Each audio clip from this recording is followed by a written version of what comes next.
Need I remind you how I worried? No. You reminded me enough the night I came back. You aren't suggesting I enjoy that. Oh, God, no. That would make you a monster.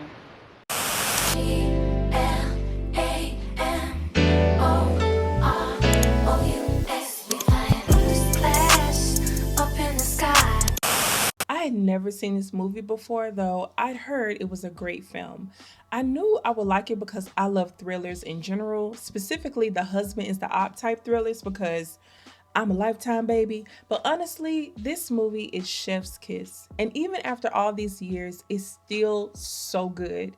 It perfectly details what happens in abusive relationships, how they can appear from the outside in, and how dangerous it can get when you finally escape. With that being said, while watching this movie, I noticed some things, and I have my thoughts. But before we get to that, it's time to recap. So let's get into it.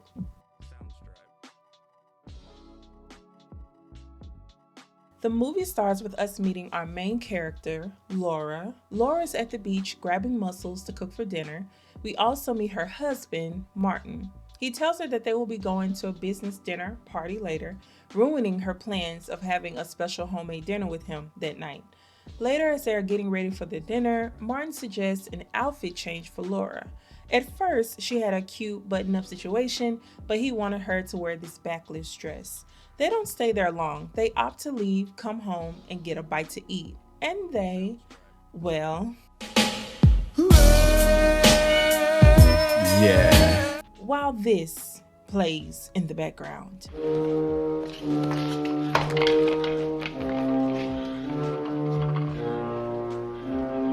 Reminder, I had never watched this movie before. I wish I could have recorded my reaction when I realized this was the same music from The Shining. The Shining. I think this goes beyond a red flag. The next morning, we get to see how particular Martin is. He's particular about his body and his bathroom towels. Everything in here as it should be? Why, I forgot. Oh, we all forget things. That's what reminding is for. Also with the cans in the pantry. One thing that this film did really well was show how subtle abusive relationships can be. Oftentimes, abuse starts very subtly. The signs were there even before we saw him strike her. Martin heads toward the pier to talk to a neighbor, John. Upon meeting him, John mentioned that he'd seen Laura staring at the water from their window. He also complimented Martin's home, saying it was the best home on the beach. Martin admired his boat and mentioned how he would love to get on a boat, but Laura couldn't swim and she'd been afraid of water ever since she almost drowned when she was little. John offered to take them sailing later that night. When Martin makes it back home, he mentioned that he met John and he also brought up the comment he made about his home. Martin questioned Laura on how John knew they had a beautiful home. He tried to accuse her of letting John into their home. Laura insists that she didn't know him, but that didn't work. Give you that much pleasure to humiliate me. Immediately after he strikes her, he apologizes and tells her about John's offer to take them sailing on his boat. The facade is shattered, and we now know that their marriage is not a fairy tale. It has danger written all over it. Martin heads into town while Laura cleans up their mess. Laura goes down to the beach to look at the water. Clearly, she's sad and feels trapped. Martin returns with gifts to make up for his actions, some flowers and a little red dress. And they did you know what to that song from The Shining again. No knocking boots sound this time because it's not appropriate for what's going on in their marriage right now. This is tragic. Laura makes a special dinner for him to get him to allow her to work full-time at the library. That was a no-go. What about our home? Don't you love our home as much? Absolutely not. Martin mentioned how dinner was late one time 6 months ago. Now he didn't want her to work outside the home. Turns out 6 months ago, Laura's mother had died and she left the home to pay her final respects. Martin didn't want her to leave without him though, which ultimately led to her missing her mother's funeral. Need I remind you how I worried? No. You reminded me enough the night I came back. You aren't suggesting I enjoy that. Oh, God, no. That would make you a monster. If you didn't enjoy it, you wouldn't do it. Martin calls her out for trying to start a fight to try to get out of going sailing later that night. Before they meet John, Martin tells Laura this. We will always be together. Nothing can keep us apart. And you will learn that he really meant that. Later that night, while they're on the boat, the waters get a bit rough. Laura starts to get a bit nervous.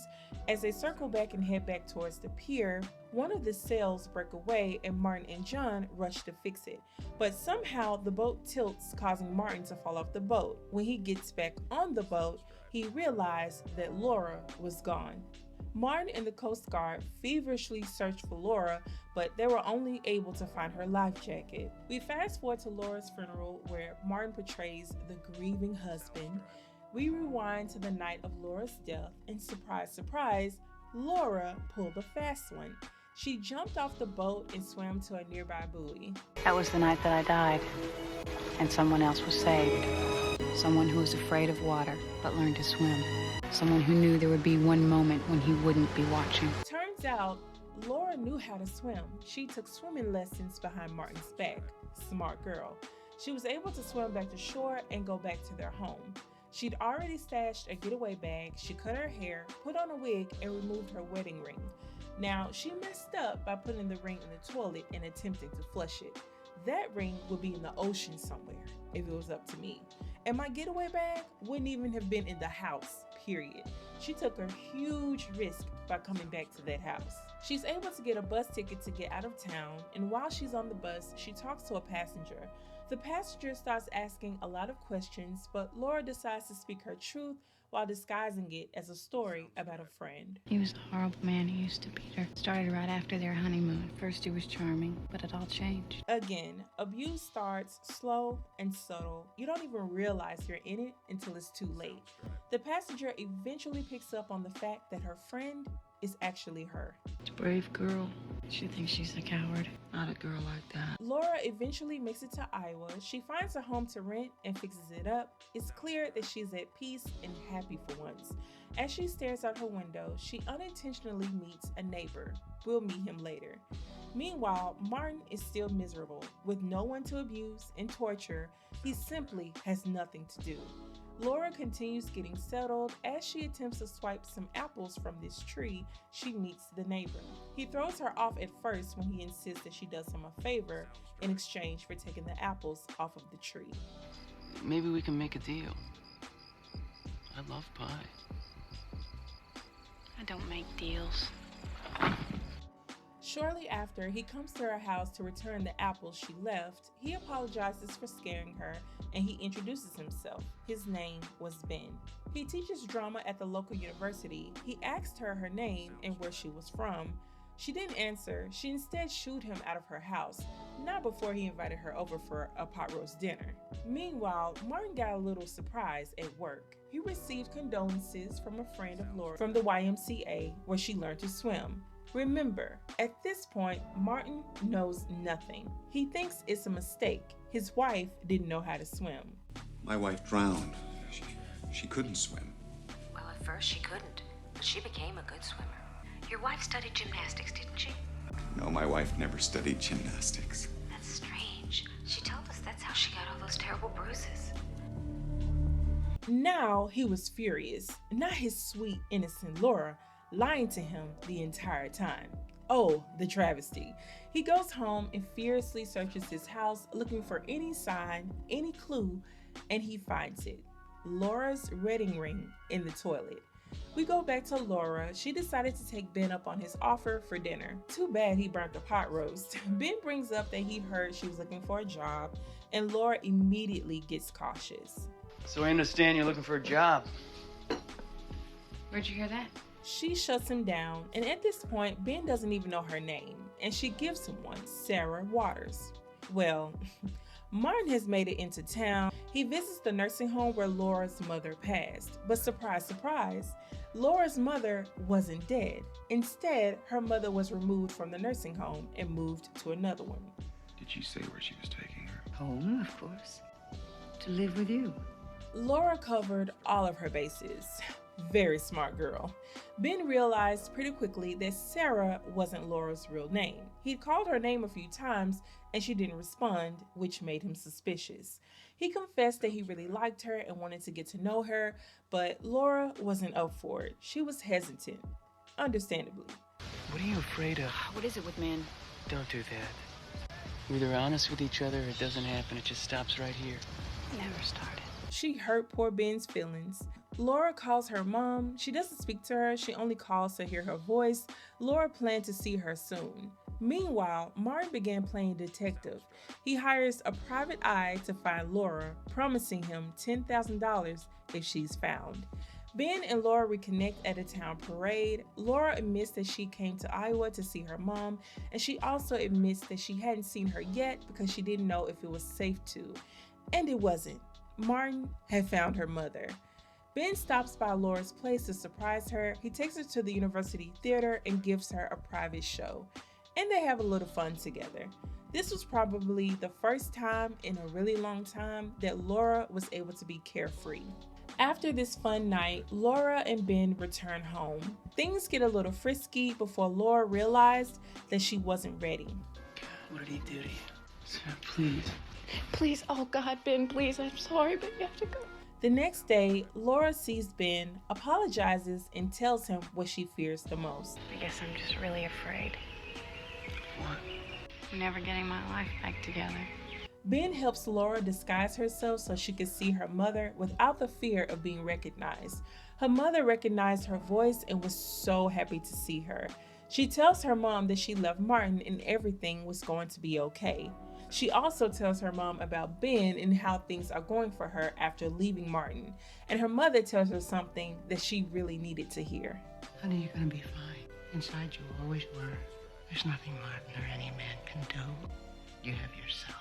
Thankfully, Laura had that disguise because guess who showed up when she was there? While Laura was talking to her mother, Martin talked to the staff and convinced them to call them if Laura visited so he could surprise her.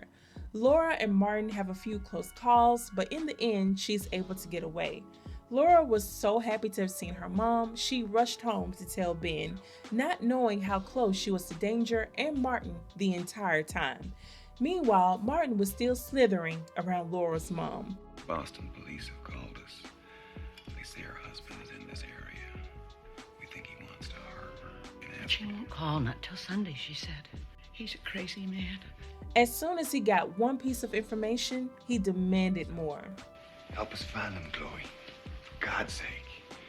We have to warn her. Is she with someone? A man, perhaps? He teaches dramatics at a college in Cedar Falls. Fearing for her daughter's life, she tells him about Ben and where he worked. Poor mama didn't know how close she was to meeting her maker.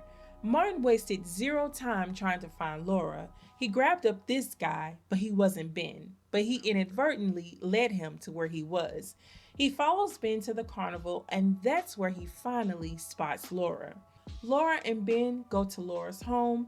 She planned to meet back up with him once she freshened up. As she took a bath, she noticed her bath towels were arranged in a familiar way. She immediately got nervous and began walking through the house. She sees nothing at first. She even goes to the kitchen to check her cabinet. Everything was all good there. She gets spooked by Ben. He tells her he has a surprise for her outside, and they have a romantic picnic. All the while, something or somebody, we know who it is, lurks in the shadows. Laura returns home, no longer nervous, and moves around the house as usual. As she turns her radio on, a familiar song plays.